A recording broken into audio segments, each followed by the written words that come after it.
Hello, fellow comic book collectors. Will be an artist spotlight, and we're gonna look at some really great artists and potentially writers as well. I'm not sure what Mark's gonna be showing, but we're gonna do an artist, and we have some really great ones that we're gonna be showing. We're gonna start with Mark, and he's gonna show us his first artist. We're gonna do one per show, so it's really a showcase of these artists. Okay, Okay, yeah. Mark, what do you So have to show? my artist is an artist called Darwin Cook. Now, Darwin Cook tried to, he was born in 67, I think, something like that. And he tried to get into the comic industry in his early 20s and it struggled. So he then went to work in advertising and then ended up in animation, working on the Batman Adventures series as cartoon series, and then he tried to get into comics again and he got in, and he's after he'd worked on animation. He unfortunately died really young, so he died when he was 53, so he died in 2016. And I was sort of put onto his artwork. There's a great comic cover, Starfire 5, which is a really expensive comic and I can't find it anywhere, was by him. And so I started looking for other stuff by him, and there's some great stuff. So this is the guy. This is a DC series called Solo, where they sort of highlighted individual writers and artists. And he did both. He did art and he wrote. So he did both. And this is a really nice book with some stuff by Darwin Cook. In about just before he died, a couple of years before he died, he did a set of variant covers for various DC comics, and they are fantastic. And I've sought them all out. They're not expensive, and they're landscape. So here's one of a Supergirl cover with the Supergirl riding a horse with That's Comet, the Comet. super horse. Yeah, and the dog and the cats there. The cats are there as well somewhere. Yeah, there's the cat. Streaky. Streaky. Yeah, Mhm. yeah. And So that's Crypto. really nice. Um, there's a really nice Harley Quinn one as well. Oh, nice. I like the Harley Quinn. Yeah, really nice. Um, there's about eight. This one is, I think, this one is my favorite. This is sort of Wonder Woman and Superman, sort of in a sort of lovey-dovey pose on some planet somewhere, Hmm. which isn't Earth by the looks of it. Doesn't look like Earth. Another one here, which I really like, which is it's a sort of closet with the sort of Clark Kent glasses and hat and shirt and stuff. And through the window, you can see Superman flying off. So he's obviously just changed out of his Clark Kent stuff into his Superman stuff. Another nice one here. It's Batman after a hard day. He's crime fighting. He's slumped out in the chair, and Alfred sort of putting a blanket over him. Mm. And here we've got another nice Darwin Cook cover. So he did those landscape ones are really nice. He did a fantastic series where he did the art and he wrote. And I've only read the first two of these, and that it is brilliant. It got fantastic reviews at the time. This is what comics should be like. This is called DC The New Frontier, and it sort of reimagines. It takes place. It's set just after the Second World War. Okay, and it sort of takes a different slant on all the main DC superheroes in the sort of 1950s. Nice. Really great. And on the back here, you've got that's the back cover. It's Wonder Woman. Mm. Fantastic stories. The writing is really great. The art is quite cartoony like this. Hmm. But you know, it goes through each. And this was an expensive comic book at the time. These are $6 each. And Wow. there's six of these. I've read the first two. Absolutely fantastic. Best comic I've read this year. Unfortunately, isn't from this year. It's from two. It's not from this year. Superman beating up Batman. Um, Wow. uh, yeah, they're just fabulous. These new and I've got another 4 to read. I'll probably review these on my channel. This is number 6. And again, they got all the sort of main DC superheroes depicted on the back. I think it's interesting that the front cover is rather plain, Yes. and then the back cover is like quite elaborate and Yeah, quite nice. the front covers are not particularly inspiring. I quite like this one, but the back cover's actually better. You know, more Than the front covers. It's weird. the back I thought that covers. was, You know, because that Wonder Woman one is great. that's a great Wonder Woman. Yeah, and the Almost art. had look to it. Yeah, the artwork inside is fantastic as well. So I strongly recommend DC, The New Frontier, from 2004. It won all sorts of awards at the time. The critics raved about it. I'd never heard of it until I started getting into Darwin Cook. I picked up all 6 of those, I think, for 20 quid. Oh wow. So it's Yeah, not so fairly affordable. very all of this is affordable at the moment, but yeah, so that's my artist pick is Darwin Cook, and there's not a huge amount of his stuff out there because he had a fairly limited career in comics because he came It's kind of sad. came into it late and he died when he was 53, so you know. Yeah, it's a shame. Okay, well, that's great artist, great artist. I'm going to show a great artist from the Golden Age. I sort of picked this one because I couldn't find the one. It was funny.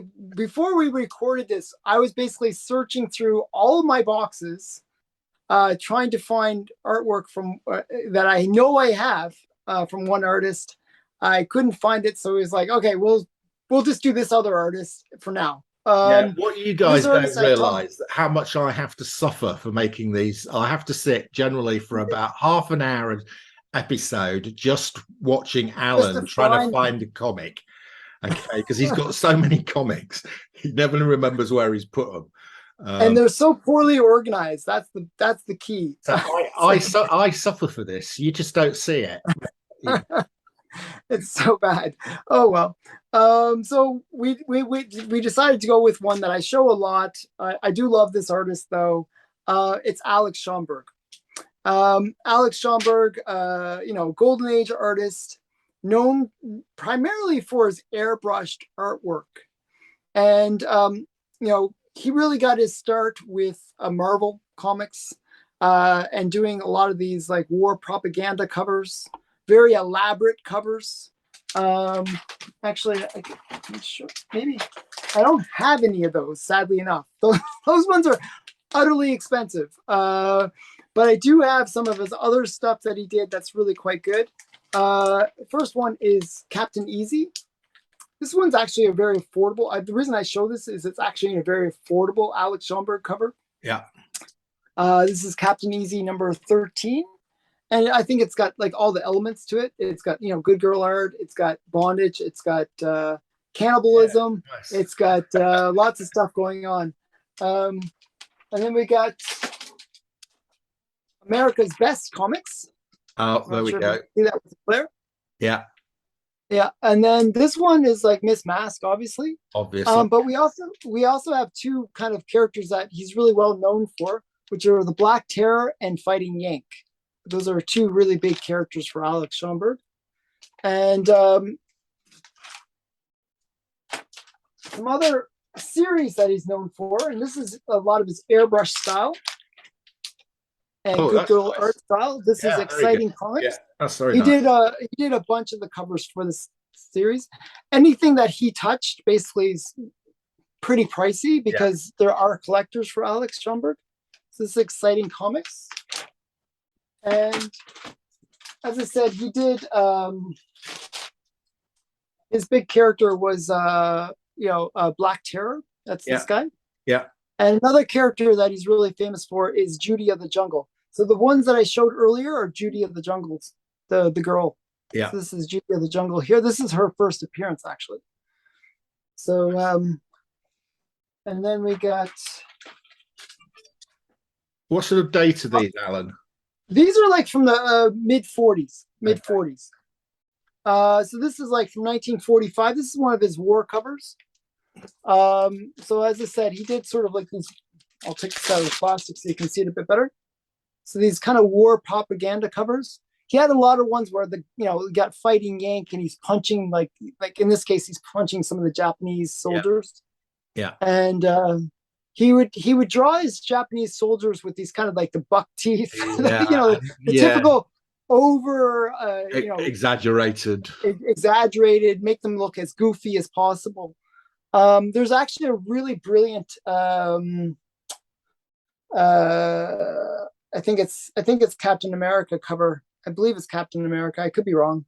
Or Marvel related comic where it's got like Hitler's head and it's like really huge head, little body, and he's like holding a skull and stuff. It's like really just exaggerated war propaganda stuff. I quite enjoy it. I like his war propaganda covers. Actually, in my collection, very deep, too deep to get because Mark would probably die of old age.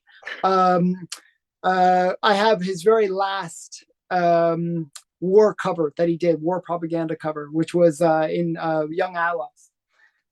But really, I collected Alex Schomburg for his Good Girl art. So here's some more of his Good Girl.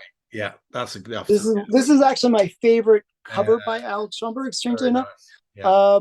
I like the miniature girl and the guy's like gonna slice her in half and stuff. One of the common themes with Alex Schomburg is the hero is just always slightly out of reach, slightly beyond, beyond where he can actually help the person. And another thing that's really common, especially in the Golden Age, is the girl in the red dress in bondage. Yeah.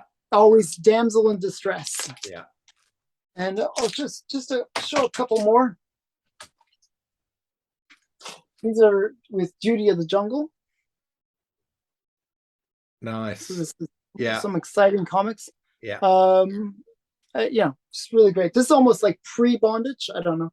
It's like she's about to. Oops, I almost dropped it. The rope's not quite around her yet. Yeah, not quite around her yet. And then we got one more. I think these are quite beautiful. And getting them in high grade they get quite pricey. Yeah, I can imagine. That's a nice grade. That's really good. Yeah, they're really nice. So this is my another thing with Alex Schomburg that's kind of cool is he would sign his name backwards, and it would be Zela. Yeah. That was kind of a cool thing he did, where he was kind of hiding his name. So that's Alex Schomburg, one of my favorite artists from the Golden Age. He sort of once the Comic Code Authority came into play, he really kind of stepped away from comics for a little while, and he got into do more like the science fiction magazine covers. Okay. So he kind of moved away from it. And I have some of those as well. Like I have actually a pretty good Alex Schomburg collection, but again, it's like digging them out. It's like a bit of a challenge. But yeah, did you know he did the cover for the first Namor cover appearance? So Marvel Mystery Comics 4, I think he did the cover for that. Yeah, he did. Yeah, so I think that's why That's why I was wondering. I'm not sure if it's Marvel Mystery or Captain America where he did those crazy Hitler covers. He did like really elaborate covers. They were just really brilliant. What was I going to say? Another thing that you can find his last cover, his very last cover that he did. You can pick that up if it's in Invaders Annual. I believe I've got it. Yes, yeah, and that's right. Because I got that recently. I was amazed to discover that it was Alex Schomburg. Yeah, that was his last cover. So that's kind of a cool book as well. It's kind of a historic book for Alex Schomburg. So I got the full set of the Invaders. It's a really cool cover. Again, it is. Kind of, it's not like an homage, but it kind of has that reminds you of the stuff that he did way back when he Yes. was doing the war Yeah. propaganda stuff. Very similar. Yeah. So yeah, so Alex Schomburg. Okay, two great artists. Yeah. Okay, so that's part one. We're going to do two more great artists over on Mark's channel, and so I recommend you click the link somewhere. I think it's like I'm always wondering, is it here or here? I always don't know. I haven't figured that out yet. But one of those places, you're going to click it and then go over to Mark's channel. Okay, so thanks for watching, and bye Okay. for now. Goodbye.